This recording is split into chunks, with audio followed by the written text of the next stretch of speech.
Hi everybody, welcome back to my channel. My name is Zara and today I'm going to be doing a pretty highly requested video. I get asked all the time to do my top 10 non-fiction books of all time.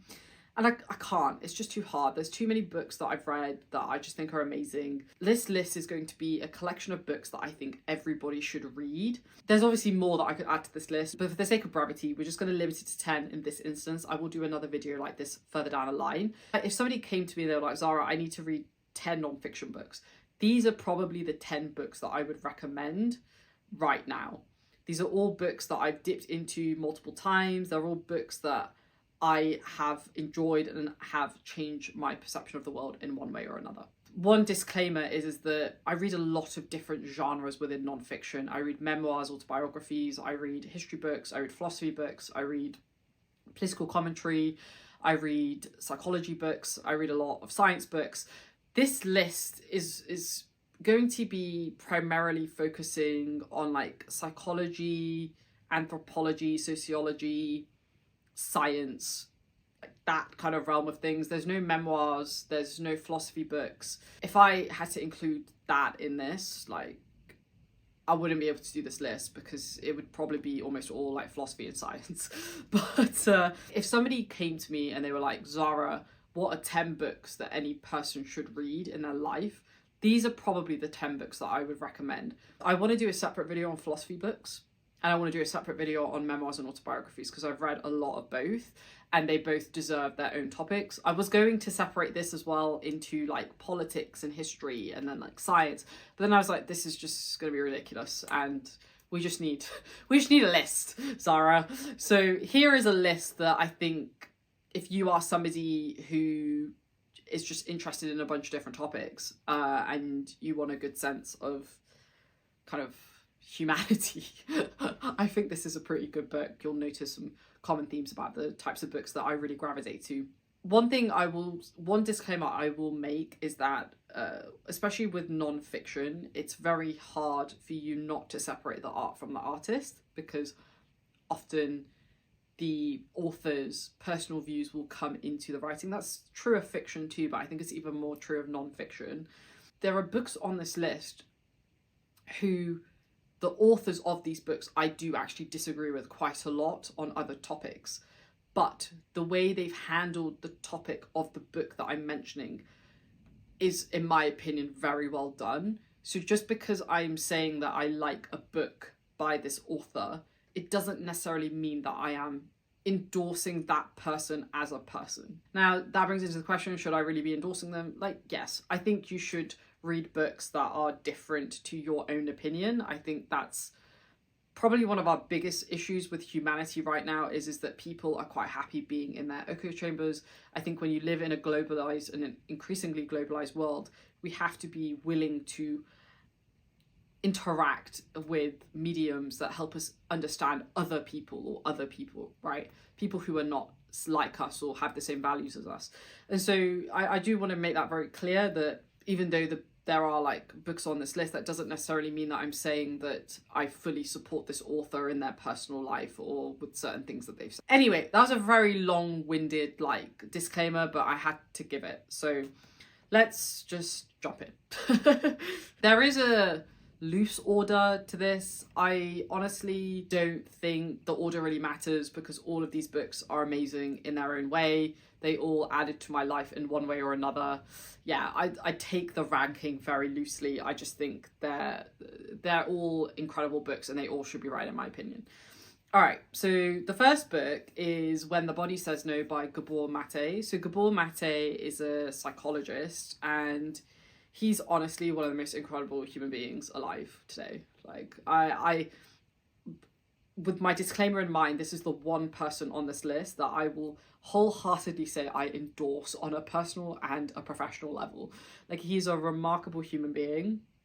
He was born and raised during World War II, and he talks a lot about how childhood trauma manifests into adult life and how that trauma can lead us to very addictive behaviours. That addictive behaviour could be defined in any way, from having an addiction to shopping, having an addiction to drugs or alcohol, having an addiction to work, having an addiction to sleep.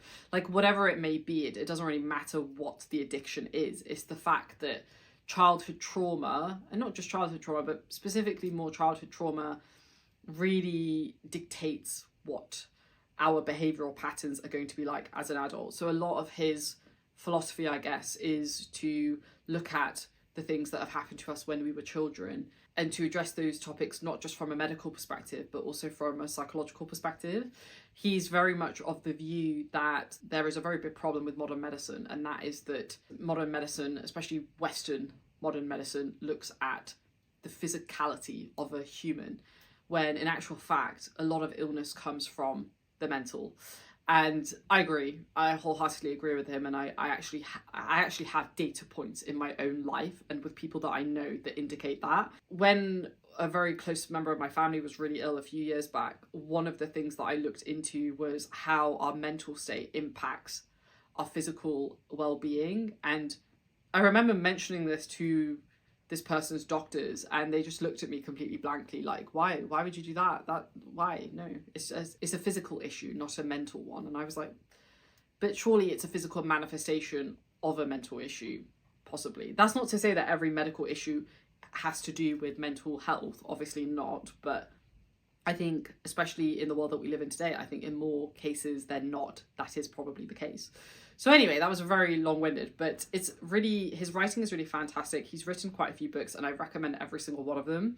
But When the Body Says No was the one that really changed my perception of how I operate daily and how I was pushing myself to a point of potentially no return. I'll talk about this another day, but you know, I've always worked in very intense work environments. I'm a pretty intense person myself. So when you put somebody like me in that sort of environment, it's actually, a lot of people look at that as like a recipe for success, but it's actually a recipe for disaster. His book was the one that really enlightened me to that, and it changed the way that I operate on a daily basis. And I will be forever grateful to Gabor Mate for doing that, because I genuinely think he saved me. Like, he genuinely saved my life, which I can't say for anybody else on this list. So there we have it. Starting off with a banger. The next one is The Beginning of Infinity by David Deutsch. David Deutsch is a physicist based in Oxford. He does a lot of research around like quantum computing. In the beginning of Infinity, he talks a lot about how the Enlightenment essentially changed the way that knowledge creation was done prior to that, and how we've had other previous instances in history where the kind of constant search for knowledge has led to the propelling of a society, if that makes sense. One of my favorite things about this book is about how he talks about like how intelligence is nothing like computational power, and so there are implications to like intelligence, but also like what is artificial intelligence, which is part of the reason why I read this book, because I was doing my dissertation at the time. But it's one of those books where like it opened up my eyes to how I look at the world, just like how I take in information, how I then utilize that information and make the decisions that I make on a daily basis. I don't know how else to explain it beyond that without going into the specifics of the book, but it really changed the way that I just view the world around me. And it's one of those books that you have to read a few times, I think, to really get it.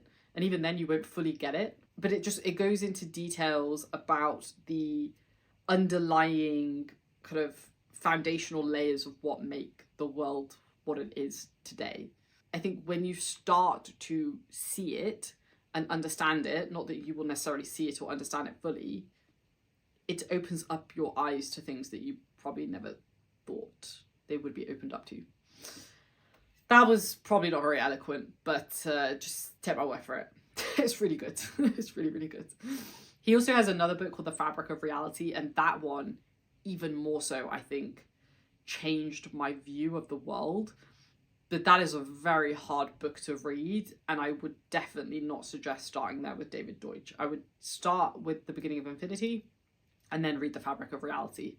I've read that book like 6 times and I still don't understand it. So there you go. Next up, we have The Language Instinct by Steven Pinker. Now, I have some pretty strong opinions about Steven Pinker as a person, and I'm not going to go into those, but this book is incredible. And the reason why this book is incredible is it's all about human interaction and how humans connect with each other using language. It's all about language, communication, how we as people interact with each other on a daily level, how we as people, you know, communicate with one another. It's just such a fascinating insight into human communication, but also animal communication as well. If you've ever been interested in language, words, how we speak to one another, how we communicate to one another, not just through our words, but also through our hands, through our body language, then this is the book for you. It's also a book that I've reread a few times. It definitely made me change how I communicate with people too. And as a result of changing my way of communication, it's actually served me better. So super interesting. Really, really great book. Next up, we have a history book, and that is A People's History of the United States by Howard Zinn. This is fantastic. I read this book because my brother told me to read it, and I think it's a really good like whistle-stop tour of American history. It really goes into how the United States became the country that it is today, but more specifically, the people behind the making of the country that it is today.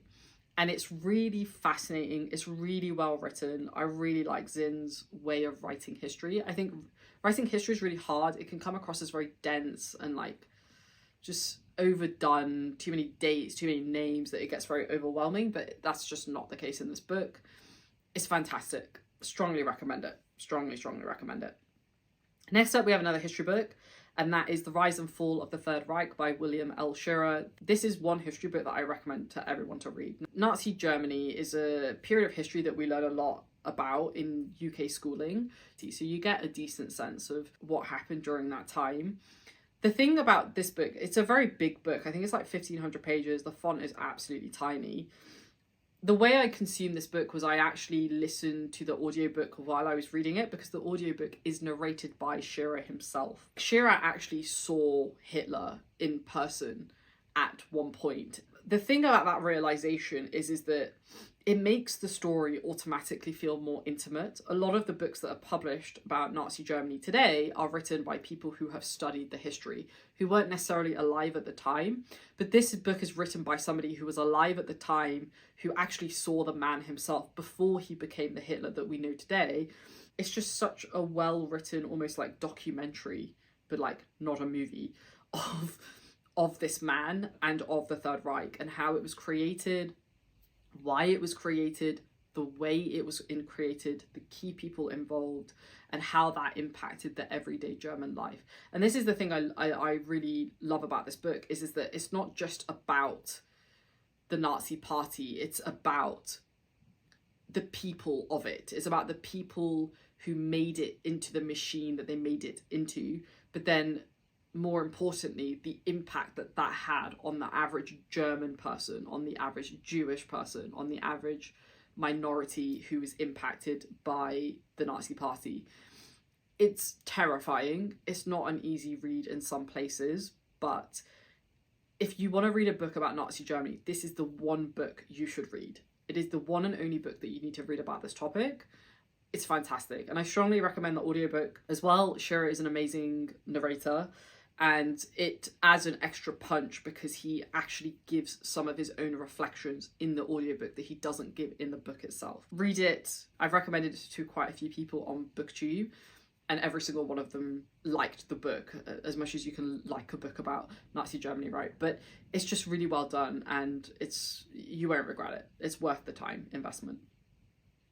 Next up, we have an Italian physicist, and that is Reality is Not What It Seems by Carlo Rovelli. This book is all about quantum gravity, and it basically charts the history of it, starting all the way from Democritus, who was a pre-Socratic philosopher, all the way up to Newton and even Einstein. So, you know, we're getting the kind of very beginnings of quantum gravity all the way from Democritus all the way up to Einstein. So it's a really thorough but also not overly detailed history and exploration of how quantum gravity has evolved as a theoretical science. And Rovelli, the way that he writes this book is very accessible, and I think that's why I recommend it to a lot of people, is that it's a very accessible physics book that I think the average person, if you invest the time into it, I think you can get a lot out of it. That's what I really like about Rovelli in general, is I think he makes physics very accessible. And I think we need more of that in today's day and age. I just think it's a really good book. I think if you've ever been interested in gravity, you have to read this book, which I have to say I'm quite interested in it as a topic, kind of randomly. But if you want the kind of nuances, I think it does a good enough job to give you a good sense of how we got to where we are without being overly detailed and overly physicsy. So definitely a great one. Seems like a really cool guy. The next one is another science book. There's actually a lot of science books on here. The next one is A Short History of Nearly Everything by Bill Bryson. This is more of a science book, I would say. Bill Bryson, again, he writes in a way that is like very accessible. He talks a lot about like the origins of the world, and it's not overdone. It's just, it's about the history of discovery and like the natural sciences, and it gives you a good overview of the kind of major historical points that led us up to where we are now. I think it's one of those books that I think is a good book to read kind of at multiple points in your life, because you'll probably forget some of it, which is fine. But it does a really good job of just talking about very complex topics like the origins of the universe, life, science, but like distills it in a way that I think just works really well. Especially for a mass market audience. So definitely recommend that one. The next one we have is Orientalism by Edward Said. Edward Said was an academic, and he was also like a literary critic.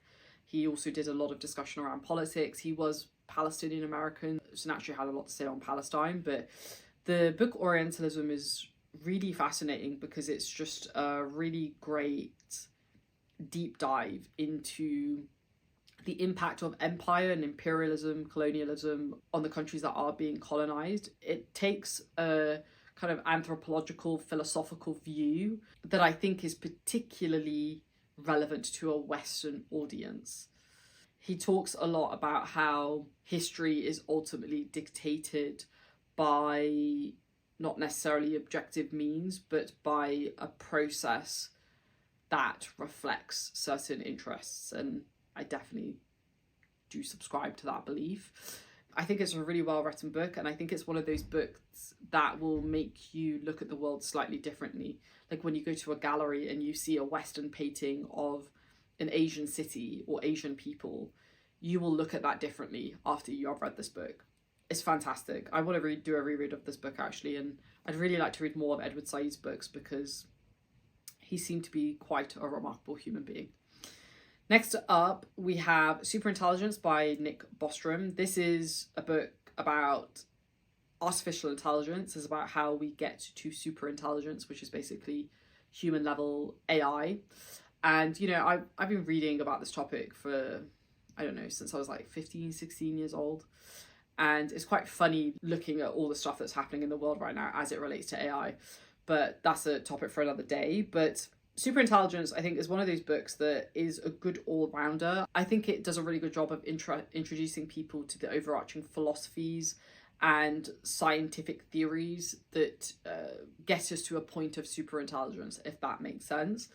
I think it's a good introductory book into understanding human-level artificial intelligence.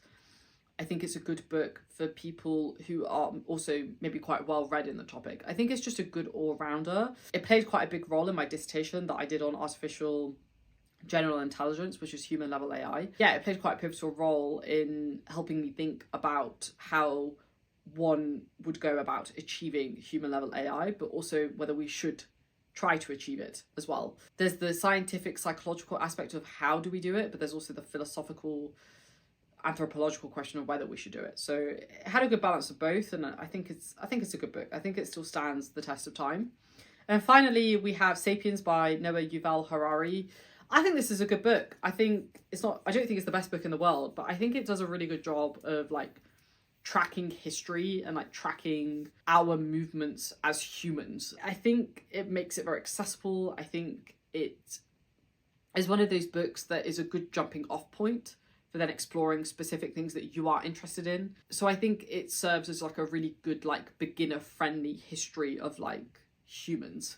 It doesn't go too detailed that it's like inaccessible, but it goes detailed enough that it keeps you engaged, and then, like I said, serves as a jumping off point if you so wish to delve deeper into a specific topic. I think it's good. I haven't read his newer one, Homo Deus, yet. I read parts of it, but I haven't read the full thing yet, but I'm sure I will at some point. It's pretty good, but I think Sapiens is definitely better. Take this as a list of books that I would recommend that everybody should read, because I think it will just inform your view of the world in different ways. So yeah, let me know down below if you've read any of these books. Let me know if there's any books that you recommend as well based on this list, and I'll definitely check them out. Thanks for watching, folks. Please give this video a thumbs up, and I'll see you in the next one. Take care, everybody. Stay safe, and I will see you soon. Bye.